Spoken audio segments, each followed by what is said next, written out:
Do you feel stuck? Do you feel like your dreams and your aspirations have gone by the wayside? Do you feel like you're living behind a veil, the 3D matrix, or what I like to call the prescribed life? Hi, I am Melissa with Journey Out of the Bottle, and I created Journey Out of the Bottle to provide a place of inspiration, of hope, of knowing that you're not crazy. There is a life to be lived, one of bliss, one of outlandishly wild dreams being explored and realized. And I'm here to share what I have learned, what I have traversed. I have gone through a wide range of experiences over the last 3 years in awakening from the fuckery of alcohol, awakening from the life that alcohol had me trapped in. This is your treasure map to the technicolor reality that you've glimpsed in your deepest meditations and dreams and imaginations. I've assembled so many powerful tools that accelerated my own transformation, and I'm here to guide you through your journey. Your higher self is waiting. Your cosmic mission is calling. Join me at journeyoutofthebottle.com or find me on Instagram at journeyoutofthebottle. The portal is open when you're ready to step through. Now, please take a deep breath. The universe is already rearranging itself for what's about to unfold.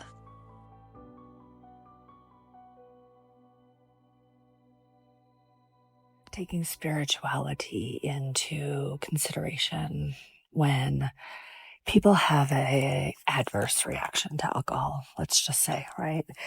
They start, most people don't really realize the physical ramifications that are occurring within the body. So we are made to believe that when our body starts acting out of control, that it's somehow, again, like, get control of yourself. There's something wrong with you.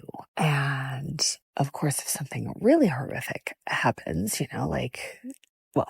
do I need to name off other horrific things? I mean, there's a wide spectrum that could be horrific in any household, in any lifestyle. So when something horrific happens and it tends to then leak into the following hours, days, weeks, and months and years, that incident, in that moment of feeling that deep, like, oh, fuck, I did something wrong.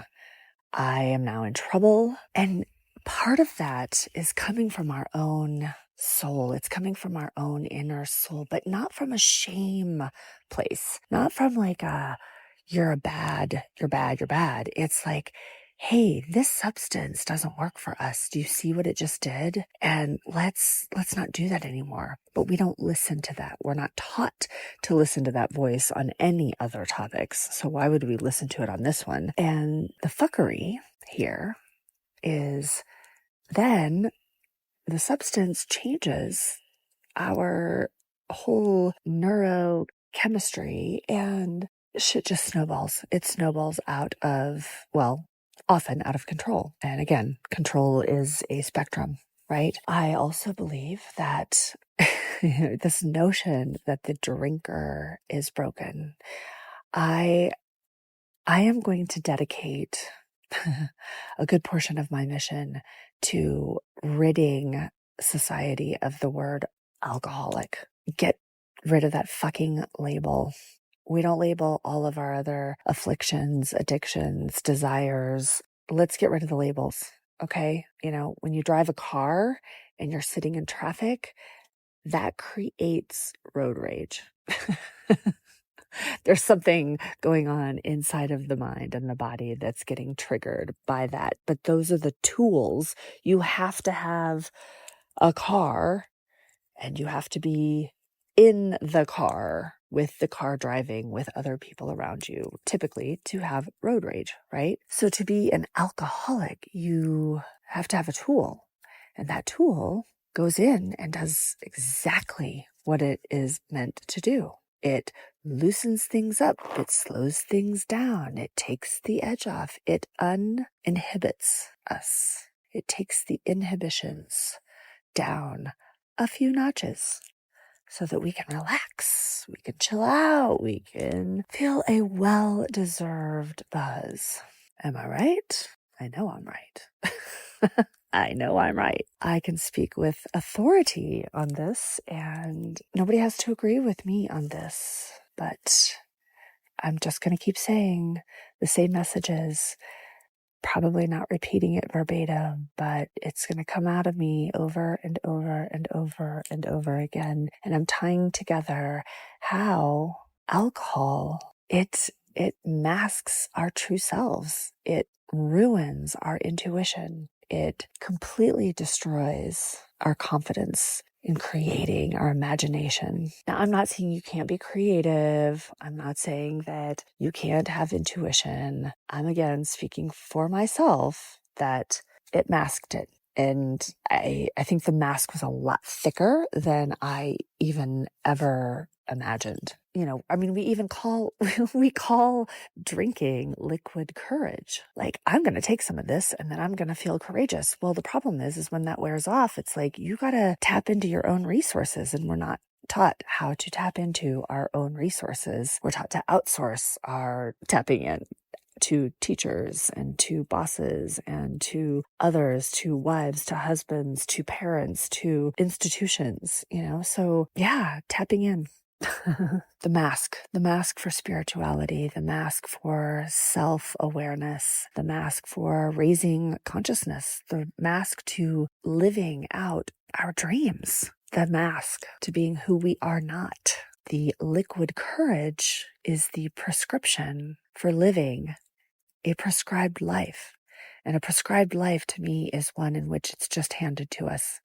We are expected to follow the certain dynamics within our family structure that are passed down to us, and oftentimes making those difficult compromises eats away at our soul. It eats away at our intuition, because truly intuition is our self. And if we are betraying ourselves by doing something that we do not want to be doing in order to please someone else, others, other things, it's a betrayal. It's a little betrayal on our hearts, and our intuition starts to fade.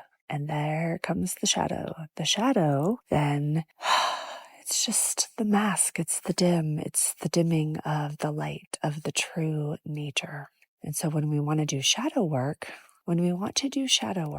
it's best to go in and find that little ember, that little spark of light, and see how you can stoke that. And the shadow will retreat.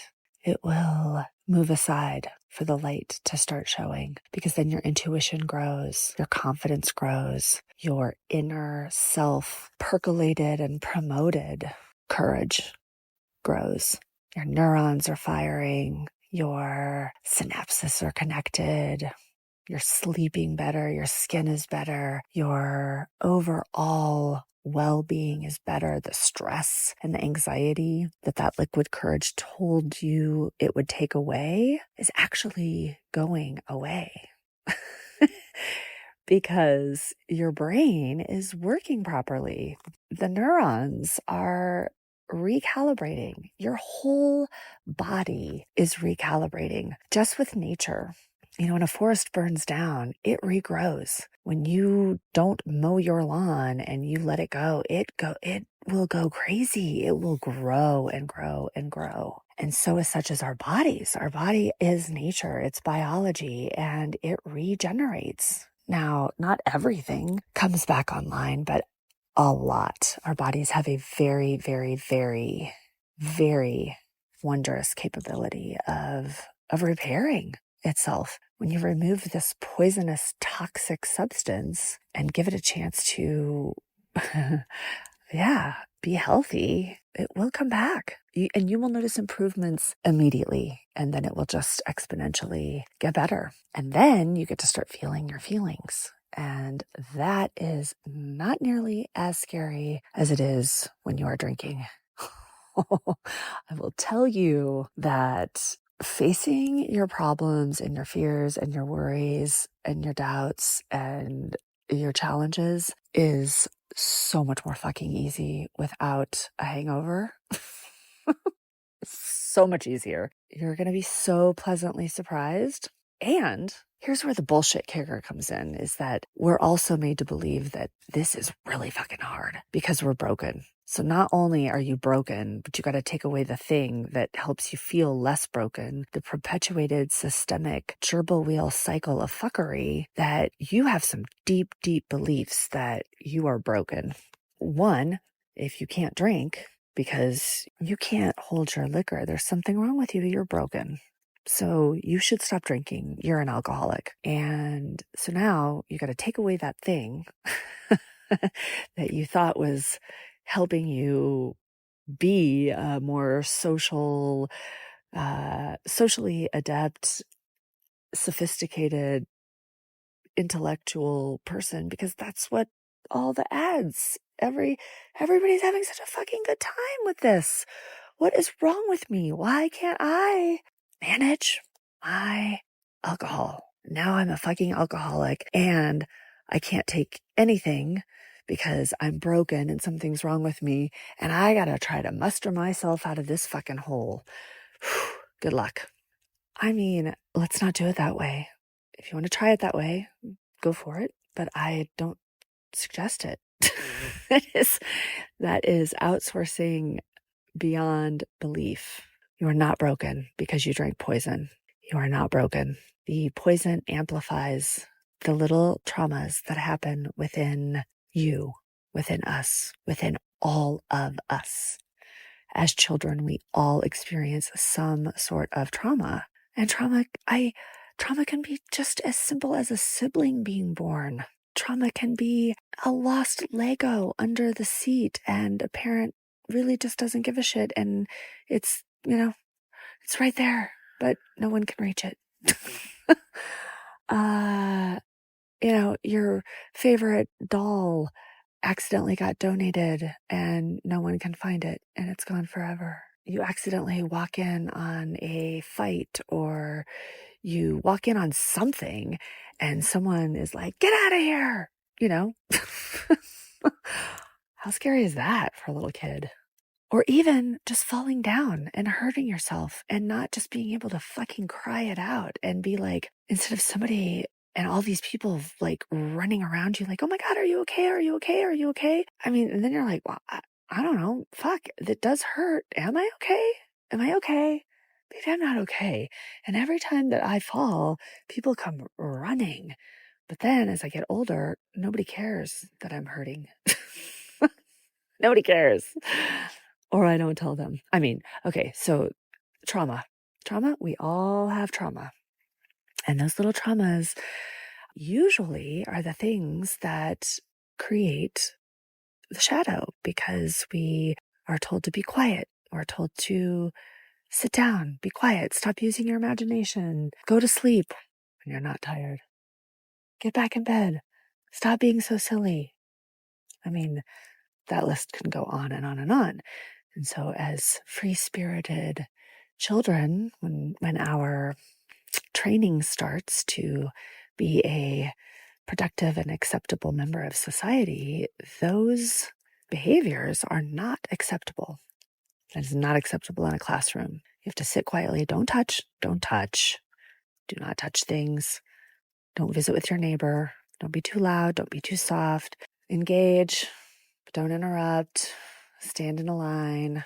And listen, I'm not bagging on teachers. I am not bagging on teachers at all. I fucking love teachers.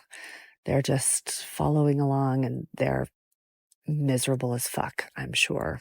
I know many that are miserable as fuck, and they are hopelessly devoted to hoping things would change in education. But let's not go down that rabbit hole. Trauma.